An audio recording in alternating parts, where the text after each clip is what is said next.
네, 우리 낙원제일교회 중고등부 친구들 선생님들, 저희들 오늘은 7월 21일 수요일 시편 13편 1절부터 6절 말씀 통해서 하나님의 침묵 속에서라는 좀 제목으로 저희가 함께 큐티 진행하도록 하겠습니다. 저희가 오늘 바로 좀 이제 1절과 2절 보도록 할 건데 1절 그리고 2절 보시게 되면 총 4번에 걸쳐서 어느 때까지라는 단어가 나와요.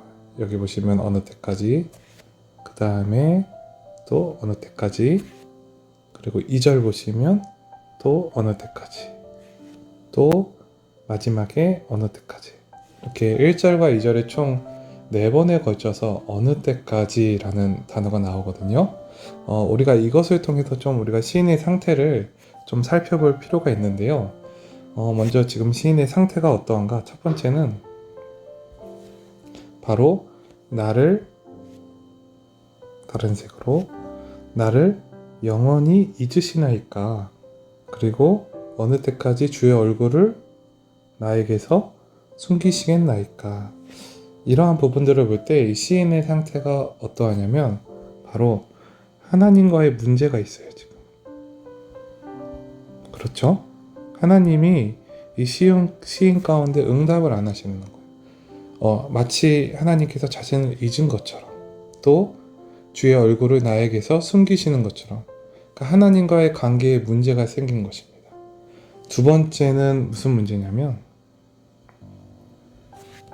바로 자신의 영혼이 지금 번민한다, 깊게 고민하고 있다는 거예요. 그 고민이, 여러분 스트레스 받을 때, 고민 많을 때 막 되게 여러분 표정 관리가 안 되고 정말 혼자 있고 싶고 너무너무 괴롭죠. 지금 시인의 상태가 그렇다는 거예요. 또 더 나아가서 종일토록 마음이 근심하고 있다고 말을 해주고 있어요. 자, 이것을 통해서 우리가 알 수 있는 것은 무엇이냐면 지금 시인이 바로 자신 안에 문제를 겪고 있다는 거예요. 자, 하나님과의 문제도 있고 자신과도 지금 문제가 있어요. 자, 세 번째 문제는 무엇일까요? 세 번째 문제는 무엇이냐면 지금 2절 보시면 내 원수가 나를 치며 자랑한다, 이렇게 나오고 있어요. 이것을 통해서 우리가 알 수 있는 것은 무엇이냐면 바로 사람과의 문제도 있다는 거예요. 그러니까 여러분 좀 정리하자면 이것을 우리는 총체적인 어려움 가운데 있다. 그러니까 지금 마음이 도대체 마음 둘 곳이 없는 거예요. 그러니까 굉장히 여러 가지로 많이 어려움을 느끼고 걱정이 있고 하나님과의 관계의 문제도 있고 또 사람과의 문제 속에도 지금 완전히 붙잡혀 있는 거예요. 자, 그러면 시인이 느끼는 구체적인 두려움을 우리가 좀 함께 살펴볼까요? 3절과 4절을 우리가 좀 함께 보도록 하겠습니다. 특별히 시인이 구체적으로 두려워하고 있는 것은 무엇이냐면, 첫 번째는 무엇이냐면, 다른 색으로 할게요. 첫 번째는 바로 죽음의 문제입니다. 죽음의 문제. 자, 여기 보시면 시편 13편 3절 보시면 두렵건대 내가 사망의 잠을 잘까 하오며, 그러니까 지금 어딘가로부터 생명을 위협당하고 있는 거예요. 특별히 코로나 지금 19 때문에 두려워하고 하는 친구들은 이 시인의 마음이 더 공감이 될 것 같아요. 그렇죠? 자, 그리고 두 번째 문제는 무엇이냐면요, 바로 이 자신의 죽음으로 인해서 자신이 죽게 되면 뭐예요? 원수들이 기뻐하는 거예요. 이 부분은 여러분 바로 4절 내용 전체라고 볼 수 있는데 한번 같이 볼까요? 또 두렵건대라는 단어가 또 나오죠. 두렵건대 나의 원수가 이르기를 내가 그를 이겼다 할까 하며 내가 흔들릴 때에 나의 대적들이 기뻐할까 하나이다. 이 부분을 여러분 이 4절 말씀 안에 한 가지 더 내포되어 있는 것이 무엇이냐면 이 원수들이 기뻐한다는 것은 곧 하나님을 조롱한다는 것입니다. 왜 그러냐면, 왜 그런가 하면 바로 이 시편 기자, 이 시인이 바로 하나님의 사람이기 때문이에요. 그래서 이 4절 안에는 바로 이 시인이 자신이 죽음을 당하거나 또 원수로부터 흔들릴 때 대적들이 기뻐하면서 결국은 누구를 조롱하게 될 것이다? 하나님까지 조롱하게 될 것이다. 왜? 자신이 하나님의 사람이니까. 바로 그러한 부분들을 두려워하고 있는 거예요. 자, 그러면 여러분, 결론적으로 시인이 어떻게 하나님께 부르짖어 간구할 때 하나님께서는 응답하시고 또 이 시인 어떻게 반응할 수 있는가? 오늘 이제 시편의 결론이라고 볼 수 있는데 5절과 6절입니다. 5절, 6절. 이제 보시게 되면은 5절 가운데 중요한 단어가 나오거든요.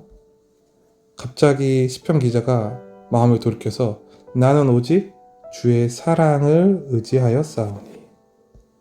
이 사랑이라는 단어. 이 사랑이라는 단어가 무엇이냐면 바로 헤세드라는 단어예요. 여러분, 이것은 단순한 인간적인 사랑, 인간적인 그런 무슨 구제, 구선, 자비 이런 것이 아니라 이것은 무엇이냐면 하나님의 사랑의 그 언약적 사랑.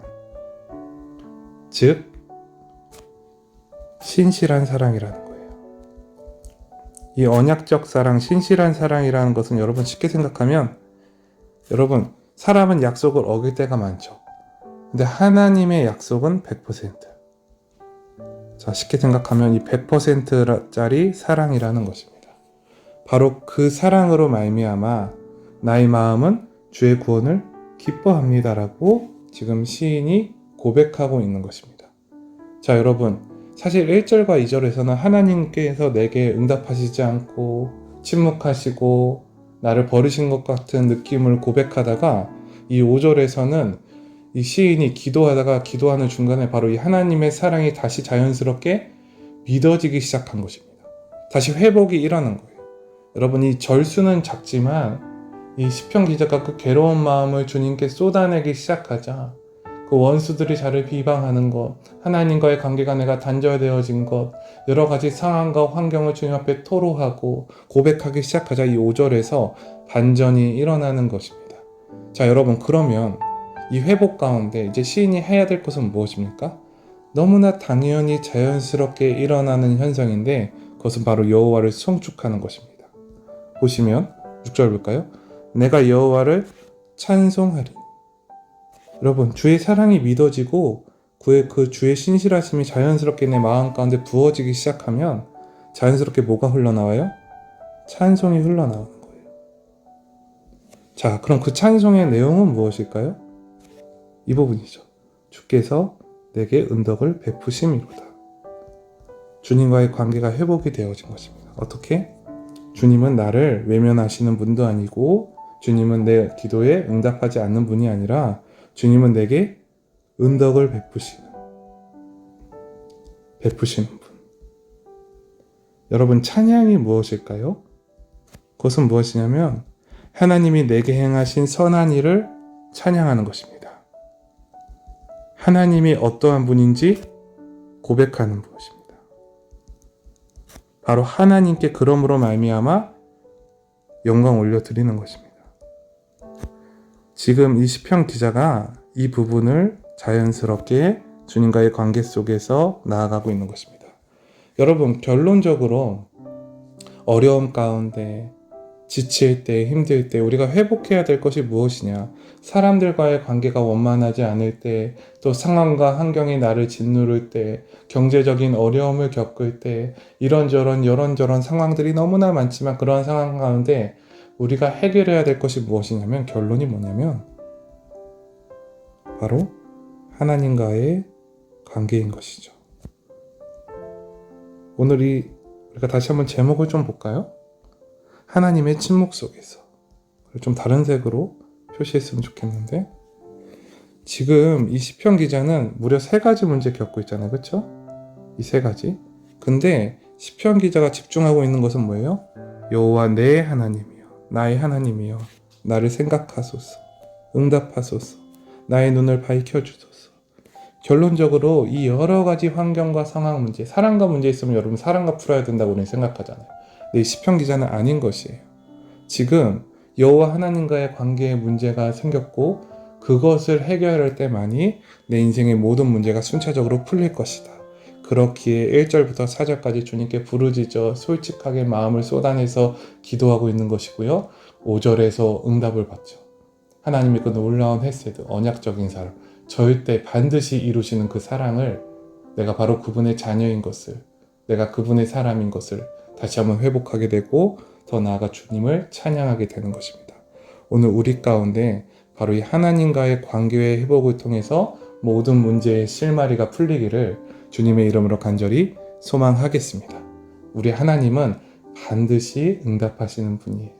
때로는 계시지 않은 것 같고 또 침묵하시는 것 같고 자신의 얼굴을 우리에게서 피한 것 같으나 여러분, 우리가 바로 그때 기도하는 것입니다. 그때 부르짖어 간구하는 것입니다. 그때 하나님의 은혜와 사랑을 우리가 다시 한번 마음속에 부어질 수 있는 것입니다. 사실 엄밀히 따지면 하나님께서 우리 가운데 침묵하신 게 아니라 우리가 하나님 앞에서 침묵할 가능성이 더 높죠. 그래서 우리 하나님 앞에서 침묵하지 마시고 계속 주의 은혜와 사랑과 자비를 부르짖어 간구하며 기도했으면 좋겠습니다. 자, 우리 이제 묵상하기와 적용하기 여러분 개인적으로 꼭 보시고요. 오늘은 저희들 2번 질문 통해서 한번 나누도록 할 건데, 주변 상황은 변하지 않았지만 하나님의 구원을 기대하며 찬양했던 다윗처럼 오늘 내가 찬양하고 고백해야 할 나의 하나님은 어떤 분인가요? 여러분 가운데 이게 꼭 좀 이루어졌으면 좋겠는데, 하나님은 여러분에게 어떤 분이세요? 하나님은 여러분 이거를 오늘 개인적으로 고백하고 또 그것을 되새기고 찬양했으면 좋겠어요.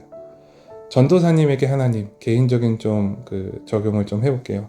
전도사님에게 하나님은 어떤 분이시냐면 먼저 절대로 포기하지 않는 분이세요. 전도사님 인생을 포기했었거든요. 사실은 정말 막 살고 대충 살았거든요.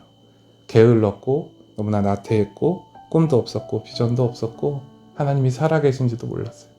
근데 예수님을 인격적으로 만나니까 그때서야 하나님의 그 언약적인 사랑이 믿어지더라고요. 그러니까 절대 내 손을 놓지 않으시는 하나님.